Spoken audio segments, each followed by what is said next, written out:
नमस्कार मंडळी. आजच्या गोष्टीचं नाव आहे ऋतुराज.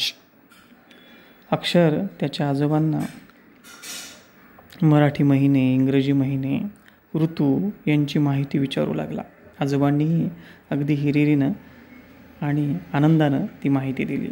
अरे अक्षर बाळा, आपल्याकडे 6 ऋतू सांगितलेले आहेत. मराठी महिनेसुद्धा वेगवेगळे असतात बरं का. इंग्रजी महिने वेगळे, मराठी महिने वेगळे.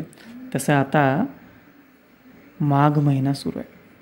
म्हणजे बघ, नुकतीच आता माघ पंचमी साजरी झाली. म्हणजे बघ, वसंत ऋतू सुरू झालेला आहे.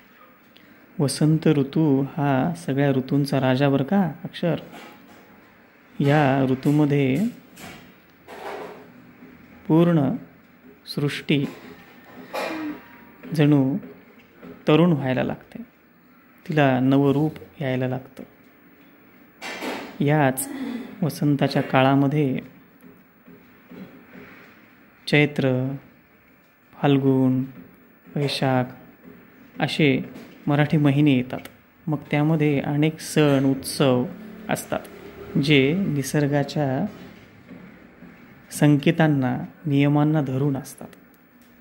त्या ऋतूमध्ये असणारे सणोत्सव खूपच काही सांगणारे आणि आपल्याला आपल्या अस्तित्वाची जाणीव करून देणारे असतात बरं का.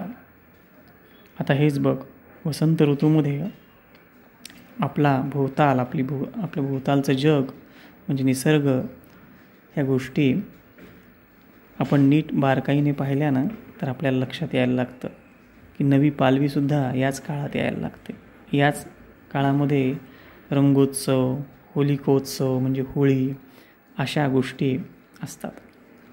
म्हणजे आनंद, उत्साह याला कुठेही कमतरता नसते. उलट निसर्गामध्ये हा होणारा बदल आपला आनंद आणखी वाढवणारा असतो.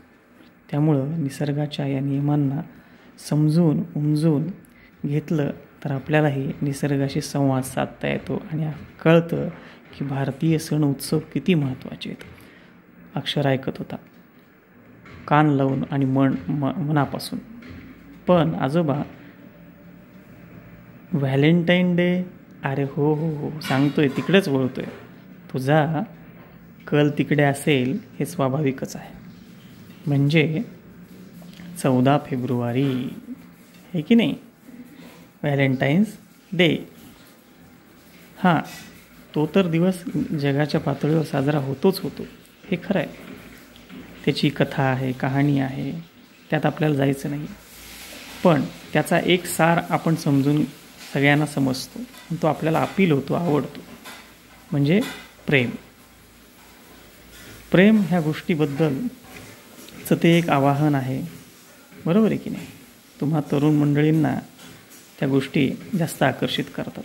पण भारतीय सणोत्सवामध्ये वसंत पंचमी आणि हा वसंत ऋतूचा काळ जणू प्रेमाच्या सर्व नात्यांमधले जे प्रेमाचे बंध आहेत त्यांना अधोरेखित, त्यांना अंडरलाईन करणारा हा काळ आहे.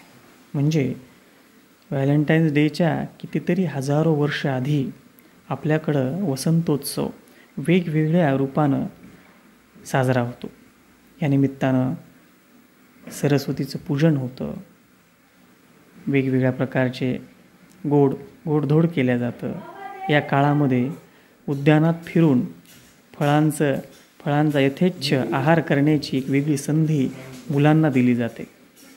विद्येचं पूजन, अध्ययन, पठण ह्या गोष्टी केल्या जातात. म्हणजे वसंत उत्सव आणि हा वसंताचा काळ आपल्याकडं प्रेमानं एकमेकांशी वागणं, एकरूप होऊन एकमेकांसाठी जगणं, परस्परांना मदत करणं इत्यादी अनेक भावभावनांनी असा भारलेला आहे. त्यामुळं वसंत उत्सव हाच आपला खरं तर अतिशय पारंपरिक आणि म्हटलं तर अतिशय प्राचीन असा प्रेमाचा दिवस म्हणला पाहिजे, हो की नाही. तिकडं व्हॅलेंटाईन्स डे असेल तर इकडंसुद्धा काही कमी नाही आहे. इकडं अगदी प्राचीन काळापासून वसंतोत्सव, वसंत पंचमी प्रेमाच्या सर्व छटांना, वेगवेगळ्या रंगांना प्रेमाच्या त्यांचं पूजन करणारा, त्यांना सॅल्यूट करणारा, त्याची जाणीव करून देणारा हा वसंत उत्सव, वसंत ऋतूचा हा 40 दिवसांचा काळ असतो. या वसंत ऋतूला ऋतूंचा राजा म्हटलं जातं.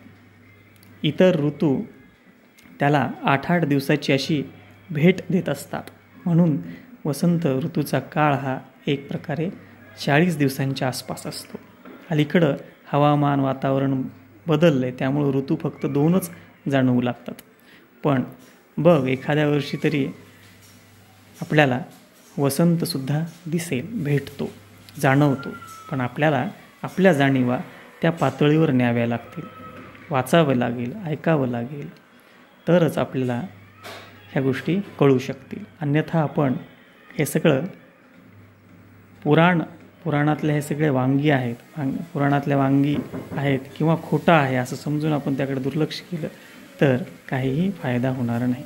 त्यामुळं शांतपणे अनेक गोष्टी समजून घेतल्या पाहिजेत, त्याचा रीतसर अभ्यास केला पाहिजे, तरच आपल्याला ऋतू, संस्कृती, परंपरा, निसर्ग ह्या गोष्टी समजून घेता येऊ शकतील.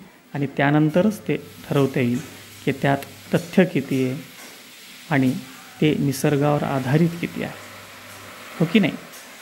आपणच ठरवूयात, पण आधी त्याचा नीटपणे अभ्यास केला पाहिजे, हो की नाही. अक्षर विचार करू लागला, हो आजोबा, तुम्हाला एवढं कसं ठाऊक? अरे, माझे वडील, आई, आजी याबद्दलच्या गोष्टी मला सांगायच्या.